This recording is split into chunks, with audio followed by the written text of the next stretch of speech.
സ്വാഭാവികല്ലേ?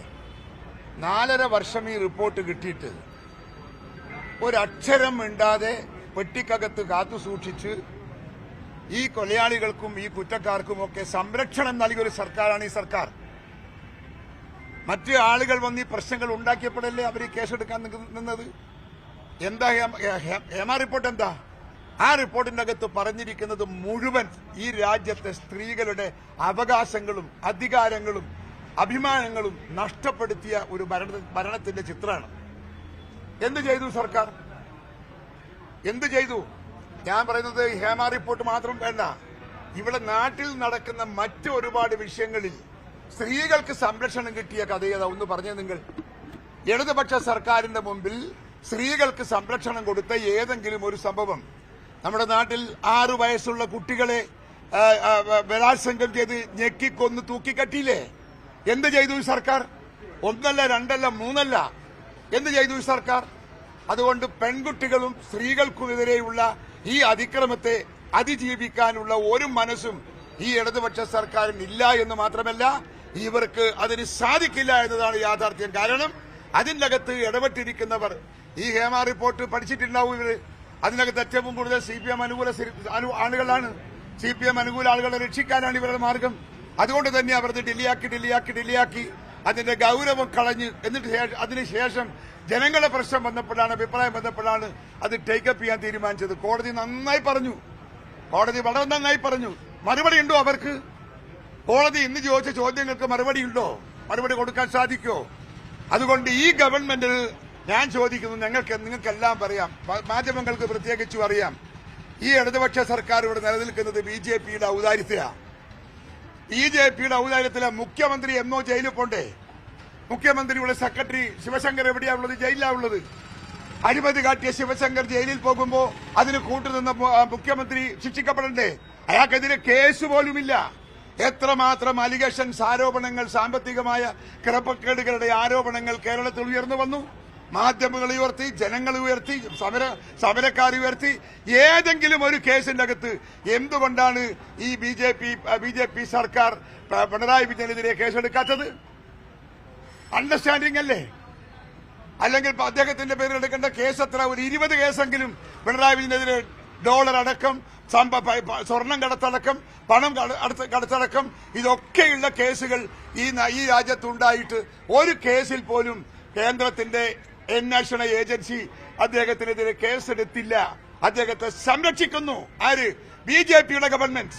ആ BJPയുടെ ഗവൺമെന്റ് സംരക്ഷിക്കുമ്പോൾ അവരോട് നന്ദി കാണിക്കാൻ നന്ദിയുള്ള ഒരു മനുഷ്യനെന്ന നിലക്കായിരിക്കാൻ ചിലപ്പോൾ പിണറായി വിജയൻ BJPയെ താങ്ങി നടക്കുന്നത് എന്നതാണ് ഞങ്ങളുടെയൊക്കെ അഭിപ്രായം. പ്രസിഡന്റ്, അങ്ങനെ വരുമ്പോഴേ ഈ കേന്ദ്ര സർക്കാരിന്റെ അഭിഭാഷക പാനലിൽ ചാണ്ടി ഉമ്മൻ ഇടം പിടിച്ചിട്ടുണ്ട്.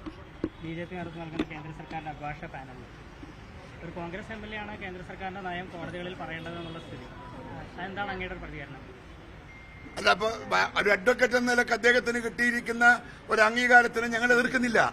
പക്ഷേ കേസിന്റെ അകത്ത് സത്യസന്ധമായ ഒരു അപ്രോച്ച് അദ്ദേഹം സ്വീകരിക്കുന്നില്ലെങ്കിൽ ഞങ്ങളത് കെയർ ചെയ്യും.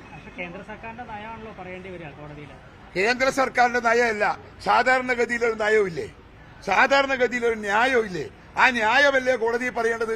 ഒരു സർക്കാരിന്റെ ഭാഗം പറയാനാണോ വക്കീൽ കോടതിയിൽ പോകുന്നത്? ഇന്നിപ്പോ ഈ ഹേമ കമ്മിറ്റി റിപ്പോർട്ടിനെ കുറിച്ച് ഇന്നിപ്പോ കോടതി ഒരുപാട് പരാമർശങ്ങൾ നടത്തിയിട്ടുണ്ട്. ആ പരാമർശങ്ങൾ നടത്തിയതെല്ലാം യാഥാർത്ഥ്യമാണ്. അതിനെ എതിർക്കാൻ പറ്റുമോ ചാണ്ടിക്ക്? അല്ല, അപ്പൊ അത് പിൻവലിക്കണമെന്നൊരു അഭിപ്രായമില്ല. അദ്ദേഹം അഭിഭാഷകനായിട്ട് പോകട്ടെ എന്ന് തന്നെയാണോ കോൺഗ്രസിന്റെ ഒരു നിലപാട്? ഞാനത് നിസ്സാരമായി അങ്ങ് തള്ളുകയാണ്. അതിൽ വലിയ കഥയൊന്നുമില്ല.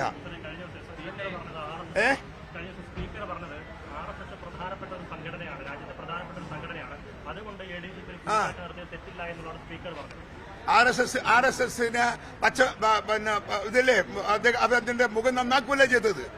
RSSനെ കുറിച്ച് എന്താ പറഞ്ഞത് സ്പീക്കർ? നിങ്ങളെല്ലാം കണ്ടില്ലേ എന്താ പറഞ്ഞത്?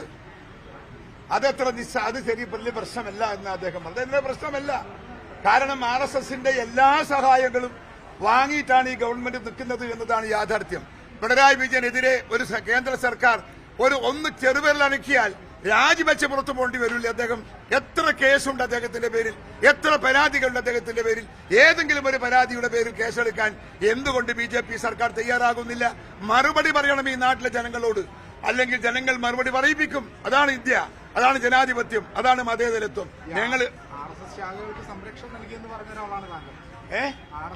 അത് ആ ഘട്ടത്തിലല്ല നിങ്ങൾ അത് ഇതും കൂട്ടി പറയുന്ന കാര്യമില്ല. അതിനൊരു പ്രത്യേക സാഹചര്യം അവിടെയുണ്ട്. അത് വർഷങ്ങൾക്ക് മുമ്പ് ചില കുട്ടികളെ സംരക്ഷിക്കാനാണ്, കുട്ടികൾക്ക് തല്ലുകൊള്ളാതിരിക്കാൻ വേണ്ടി എടുത്ത നടപടിയാണ് ഞാനത്. അതൊന്നും രാഷ്ട്രീയത്തിന്റെ തത്വശാസ്ത്രവും അല്ല. അത് പറഞ്ഞ് എന്നെ കൊടുക്കാനൊന്നും നോക്കണ്ട, മനസ്സിലായില്ലേ? അതവിടെ വെച്ചേ. പ്രസിഡന്റ് വേറൊരു കാര്യം, ഒരു കോൺഗ്രസ് MP BJP നേതൃത്വമായിട്ട് ചർച്ച നടത്തിയെന്ന ഒരു വാർത്ത ഒരു ദേശീയ മാധ്യമം റിപ്പോർട്ട് ചെയ്തത്. ഞങ്ങളും അത് അന്വേഷിക്കുകയാണ് ആരാണെന്ന്. ഞങ്ങളത് അന്വേഷിക്കുകയാണ് ആരാണ് എന്ന് ഞങ്ങൾ അന്വേഷിച്ചുകൊണ്ടിരിക്കുകയാണ്. കണ്ടെത്തിയിട്ടില്ല. കണ്ടെത്തിയാൽ നിങ്ങളെ കാണും. ഓക്കെ, എനിക്കറിയില്ല, തെളിവ് നമ്മളെ കയ്യിലൊന്നും ഇല്ലല്ലോ. ഇനി നമ്മളത് അന്വേഷിക്കുന്നുണ്ട്, അന്വേഷിച്ചിട്ട് നോക്കട്ടെ. അത്ര വലിയ ഗൗരവമൊന്നും ഇല്ല ഇതിനകത്ത്. ആരാന്ന് ഒരു ഊഹാപോഹം പോലും ആരും പറഞ്ഞിട്ടില്ല. ആർക്കാ പറഞ്ഞുകൂടാത്ത? ഞാൻ സുധാകരൻ കാണാൻ പോയിരുന്നു. തെളിവില്ലാത്തൊരു കാര്യം പറഞ്ഞതിന് ഇപ്പൊ എന്താ കാര്യം? അതിന്റെ പ്രയാസം? കെ സുധാകരൻ MP RSSകാരനെ കണ്ടു എന്ന് പറഞ്ഞാൽ എനിക്കെന്താ പറയാൻ കഴിയാ? ഞാൻ പോയിട്ടില്ലെന്നല്ലേ പറയാൻ കഴിയൂ? വരുന്നെങ്കിൽ പറയാൻ കഴിയോ? ഇല്ല, നിങ്ങൾ കത്തിക്കുകയും ചെയ്യൂ. മതിയില്ലേ? എനിക്കാരും സംശയമില്ല. എനിക്ക് നിങ്ങളെ സംശയം.